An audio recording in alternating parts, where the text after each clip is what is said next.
Hi Tappers, I have a riddle for you. What do Superman, Wonder Woman, and Thor all have in common? They suck at self-care! That's probably not the answer you were expecting. Sorry, it's not more funny or something. Heroes really stink at self-care. Let's keep it to Hollywood heroes for a bit, okay? Think about your favorite superhero. Granted, it's not particularly exciting to have Bruce Wayne go get a manicure in the middle of the plot, but what is your perception of this person you highly admire? That they are practically or literally unstoppable, right? They go way past what would be considered healthy boundaries, yet they continue to thrive, continue to succeed, and they continue to magically have what they need either come to them mentally or physically to save the day. And I'm not arguing or stating that we shouldn't strive or expand, but what I am stating is that the people we are taught to admire, the people we are compared to when we push way past our own boundaries of health and care, don't ever give examples of what being a healthy human is like. They are constantly an overwhelmed, sympathetic response, and while there may be small glimpses into their vulnerabilities to pull at our hearts so that we cheer ever more loudly when they rise up from the dust and win, yay, the day is saved, wow, I feel amazing, I feel supercharged and full of energy and hope, woohoo, let's go change the world. And that feeling is incredible and desirable and definitely has a place to exist. But what about when, oops, we may think that that's how to feel good? Now be honest, are you a taskmaster? When you feel good at the end of the day, is it because you have completed all of your list, plus ate all of your meals, plus worked out twice? Or is it because you spoke to a friend you were missing, took time to meditate, went on a calming nature walk, and took a soothing bath? Now, I will accept both answers, as I believe there are some of you who would be able to say yes to both.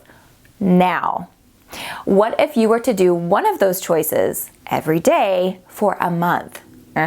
For the latter choice, did you think lazy, or you wouldn't get anything done, or rolled your eyes and said, yeah, that'll never happen, or? Let's take a glance at some more down-to-earth heroes. Let's glance at sports. Sports heroes, they may even share that they have meditative practices and calming techniques that they engage, but what is highlighted about them?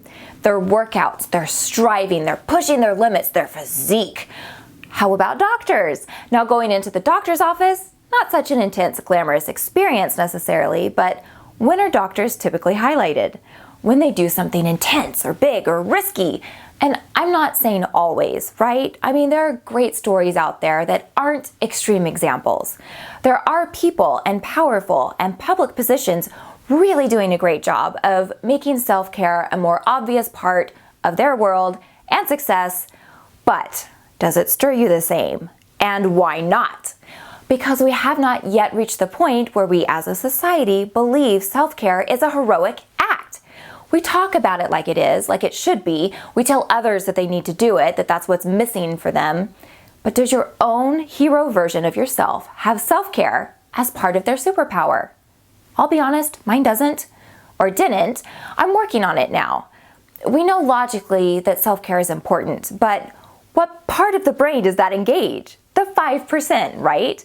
We need that pattern to be in the 95% where the subby supports that belief.